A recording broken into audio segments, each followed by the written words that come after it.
Graça e paz a todos. Aqui o pastor Edmilson Oliveira, da Igreja Getsemane, em São José dos Campos, São Paulo. Dando prosseguimento ao nosso estudo do livro de Apocalipse, hoje nós vamos falar sobre a grande tribulação. Explicar um pouco sobre a grande tribulação, ou explicar bastante sobre a grande tribulação, que deverá ser um estudo, um assunto em mais de um vídeo, de tão importante e extenso que ele é, para fazê-los entender bem este assunto. Lembrando a todos, Apocalipse 1,19, o próprio Senhor Jesus divide o Apocalipse. Ele revela para o apóstolo João, dizendo assim: João, escreve o que você vê. Capítulo 1, João estava vendo Jesus glorificado, ressurreto. Escreve as coisas que são. Capítulo 2 e 3, a igreja, que era o que estava na época. E escreve as coisas que iam acontecer depois destas, depois da igreja. Aí vem o capítulo 4, que João vê fatos depois da igreja, que é a igreja arrebatada, a igreja no céu. Apocalipse, capítulo 4. Apocalipse, capítulo 5, depois da igreja também. João vê uma adoração no céu, a igreja presente, e uma adoração ao Todo-Poderoso Deus no céu. E do Apocalipse 6 ao 19 faz narrativa sobre a grande tribulação. Quero aqui dizer aqui uma coisa importante, que o Apocalipse do 6 ao 19, ele não está sempre em ordem cronológica, tá bom? Para você aprender o livro de Apocalipse. Outra coisa interessante, Apocalipse do 6 ao 19, é que ora João vê as coisas na terra, ora ele vê coisas no céu. Isso a gente lendo o Apocalipse observa isso com muita tranquilidade. Mas então vamos aqui para a grande tribulação, para o assunto, né? A grande tribulação. A grande tribulação começará, portanto, depois do arrebatamento da igreja, não é isso? Está bem esclarecido isso no vídeo passado e já nessa introdução. E também ela será o governo do anticristo na terra. Isso é plano de Deus, tá bom? Projeto de Deus. O governo do anticristo na terra será no período da grande tribulação. Um período de 7 anos, está lá em Daniel 9:27, a última semana de anos de que falou Daniel. Repito, Daniel 9:27, você pode ir lá e conferir. Então, a grande tribulação será um período de 7 anos, o governo do anticristo aqui na terra. O anticristo é o agente de Satanás. Ele será auxiliado pelo o falso profeta. Capítulo 13 de Apocalipse.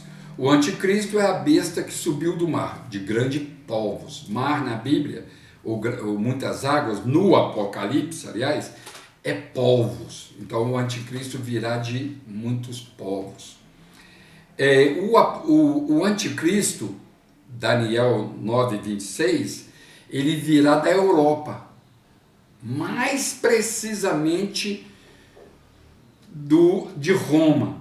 Ali fala, Daniel 9:26 fala que ele virá do Império Romano. Você lê lá 9:26 de Daniel, que fica bem claro isso também, tá bom? Então ele virá do Império Romano, que abrangeu uma grande parte do mundo, ou a totalidade do mundo de então, ou pode ser de Roma, que era a capital do Império Romano, ou da Europa, que era, por exemplo, uma sede expandida do Império Romano, tá bom? Então fica aí essa revelação da Bíblia Sagrada, tá bom? E continuando lá no Apocalipse 13, e virá a besta que subiu da terra, que ali explica direitinho, Apocalipse 13, que ele é o falso profeta, denominado falso profeta, que fará os milagres para o povo acreditar no anticristo. E lá no Apocalipse 13 que fala sobre a marca da besta, tá bom? Tem um vídeo meu que aí no YouTube que está lá, a marca da besta. O chip é a marca da besta. Você vai lá e também veja esse vídeo que você vai aprender bastante coisa. Mas eu já falo que o chip não é a marca da besta, ele pode usar até o chip para introduzir a sua marca, que é um número. É um número, o nome da besta. Tá bom? Não é componente eletrônico, não é equipamento eletrônico. Mas vamos prosseguindo aqui, então, para que a grande tribulação? A grande tribulação é o juízo de Deus na terra. Está lá em Tessalonicenses capítulo 1, versículo de número 10. A ira futura, falando da vinda de Jesus, do arrebatamento da igreja, é a ira futura, a grande tribulação. É o juízo de Deus na terra. Mateus 24, 21, Jesus fala que esse período da grande tribulação ocorrerá um sofrimento na terra gigantesco, tamanho que nunca houve e nunca haverá jamais. Então Jesus frisa bem que será um sofrimento terrível, uma aflição terrível, esse período da grande tribulação, o governo do anticristo na terra. Repito, é o juízo de Deus na terra. O juízo de Deus na terra para com quem? Primeiramente, vamos dividir aqui para ficar bem entendido, Deus vai tratar com a nação de Israel nesse período. Nós sabemos que os judeus, o povo de Israel, rejeitou a Cristo, o Messias de Deus, lá no julgamento de Pôncio Pilatos. Pôncio Pilatos pergunta para os judeus: quem vocês querem que eu crucifique ou condene? Jesus Cristo, o rei dos judeus, ou Barrabás? Aí o povo gritou Barrabás. Ali eles rejeitaram a Cristo. Conforme eu já expliquei no vídeo passado do arrebatamento da igreja, parou a contagem de anos para Israel, para os judeus. Parou nas 69 semanas de Daniel, que está lá no capítulo 9, fica facílimo de entender com a explicação do vídeo passado e com essa aqui, tá bom? Sai Israel de cena, entra a igreja. Sai a igreja de cena, no arrebatamento, entra Israel em cena. Então, um tratar de Deus. Aí o anticristo, Daniel 9, 27, vai fazer um acordo com as nações, inclusive com Israel. Na metade da semana de Daniel, da grande tribulação, o anticristo quebra o acordo com Israel. Está lá em Mateus 24, do 15 em diante. Mateus 24, do 15 ao 31. Entendeu? Ele quebra o acordo com Israel. E o anticristo começa a perseguir Israel. Do Mateus 24, do 15 em diante, até o 31, versículo de número 31. E também Apocalipse 12, do 1 ao 6. Você vê lá a perseguição do anticristo a Israel. Então, na metade da última semana de Daniel, o anticristo quebra o acordo, Israel quebra o acordo com o anticristo sai para perseguir os israelitas. Mateus 24, do 15 ao 31. Apocalipse 12, do 1 ao 6. E isso vai culminar lá, essa perseguição aos israelitas, aos judeus, vai culminar lá na Batalha do Armagedon. Apocalipse 19, do 11 ao 21. Então, o anticristo arregimentará todas as nações e cercará Jerusalém. E os judeus que estão esperando os Messias até hoje vão se ver perdidos. Eles sabem que o nosso Deus é fiel. E aí eles vão lá né? A gente pode conjecturar aqui. E agora? Nós estamos perdidos. E vem aí o exército do anticristo para nos matar. E nós estamos perdidos. Não tem uma nação aliada que pode nos salvar. E agora? Cadê o nosso Messias? Deus prometeu ele. E ali terá profetas. Diz a Bíblia que terá profetas. Entendeu? Terá 144 mil judeus que Deus vai assinalar, nós vamos falar no próximo vídeo, que estará pregando a palavra de Deus no meio dos judeus. E ali, né, muitos vão falar, é o Jesus que nossos pais, os nossos ancestrais, os nossos antepassados crucificaram.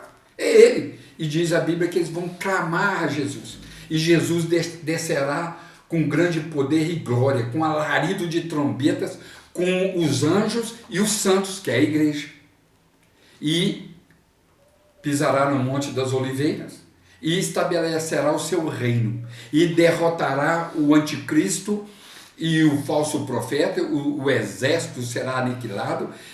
Jesus pegará o anticristo e o falso profeta, os lançará no lago de fogo e enxofre. Depois eu dou mais detalhes no outro vídeo. Então, primeiro, para que a grande tribulação? É um tratar de Deus com os judeus, com os israelitas. Eles vão se converter na batalha do Armagedon, tá bom? Segundo, para que a grande tribulação? Segundo, é um tratar de Deus com o povo que hoje não quer Deus.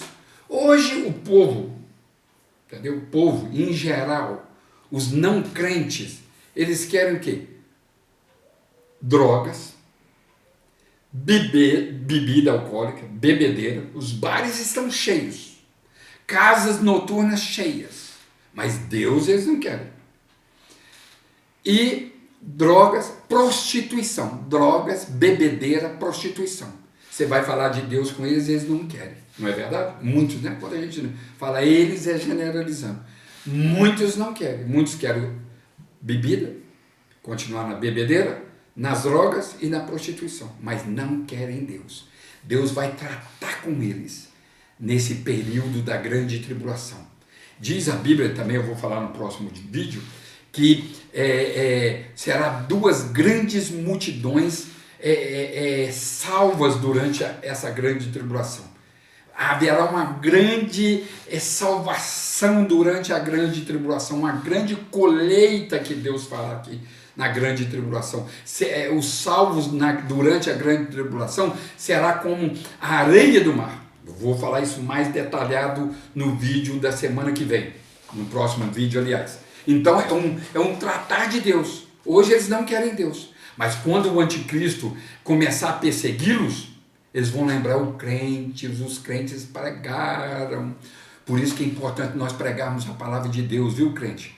Vamos semear essa boa semente do céu, mesmo que hoje eles rejeitam, mas lá na grande tribulação eles vão lembrar da palavra de Deus que foi pregada a eles. E eles vão se converter, muitos, né? Muitos vão se converter, vão lembrar da nossa pregação. E eles vão se converter e vão ser salvos. E também, terceiro, é um tratar de Deus com os crentes mornos. Entendeu? Crente que não ora. Para resumir, oração, falta oração. Está lá em Mateus 25, a parábola das 10 virgens, versículo 1 ao 13. Não tem azeite na lamparina. E azeite é a oração. Não vou estender mais aqui sobre a monidão dos crentes, não, mas a chave está na oração. Os crentes, quando a gente fala os crentes, também é generalizando. Muitos não estão orando, não oram na igreja e não oram em casa, ou não oram em casa e muito menos na igreja. Às vezes tem dificuldade de orar na igreja, porque tem filhos. Aí o filho anda para lá e para cá dentro da igreja na oração, fica difícil mesmo, mas não ora em casa. Que são crentes mornos, repito, parábola das 10 virgens, Mateus 25, do 1 ao 13. Também, 4, é um tratar de Deus com os líderes, com os líderes que estão fazendo da igreja de Jesus, da igreja evangélica, da igreja cristã, um mercado. Estão fazendo da igreja de Jesus um mercado, barganhando com a fé das pessoas. Dá tanto para Deus que Deus vai te dar tanto. Estão fazendo da igreja de Jesus um mercado. Entendeu? Teologia da prosperidade, não pregam salvação, não pregam a mudança de vida que há em Cristo Jesus, a nova criatura de que o apóstolo Paulo falou, em Cristo Jesus, mas não, estão fazendo da igreja de Jesus um mercado, estão barganhando a fé. Então Deus vai trabalhar com essas pessoas. Está aqui em Mateus 7, do 21 ao 23, eu quero ler aqui do 21 ao 23, olha o que Jesus disse para encerrar: nem todo que me diz Senhor, Senhor, entrará no reino dos céus, mas aquele que faz a vontade de meu Pai que está nos céus. Muitos me dirão naquele dia: Senhor, Senhor, não profetizamos nós em teu nome, e em teu nome não expulsamos demônio, em teu nome não fizemos muitas maravilhas? 23 para encerrar. E então, Jesus dizendo: lhes direi abertamente, não vos conheci. Apartai-vos de mim, vós que praticais a iniquidade. Quer dizer, praticais o pecado, tá? Esse verbo praticais dá uma ideia de gerúndio, que viveu praticando a iniquidade. Entendeu? Estão fazendo da igreja de Jesus um mercado. Deus vai tratar com eles. Ou eles se vão converter ainda antes da vinda de Jesus, ou eles vão se converter lá durante a grande tribulação, ou eles não vão para o céu. Está aqui, ó. Então lhes direi abertamente: não vos conheci, apartai-vos de mim, vós que praticais iniquidade. Do caráter de Deus, uma das qualidades de Deus, do caráter de Deus é a justiça, meu amigo. Deus é justo. Você acha que Deus vai levar para o céu uma pessoa que faz da sua igreja um mercado, que pratica essa iniquidade? Deus é justo. Deus é justo. Lá no céu só vai entrar pessoas que obedecem a palavra de Deus, que está dentro dos padrões morais da Bíblia Sagrada, da palavra de Deus. Deus abençoe a todos em Cristo Jesus. Até o próximo vídeo. Vamos continuar falando da grande tribulação. Deus abençoe a todos em Cristo Jesus.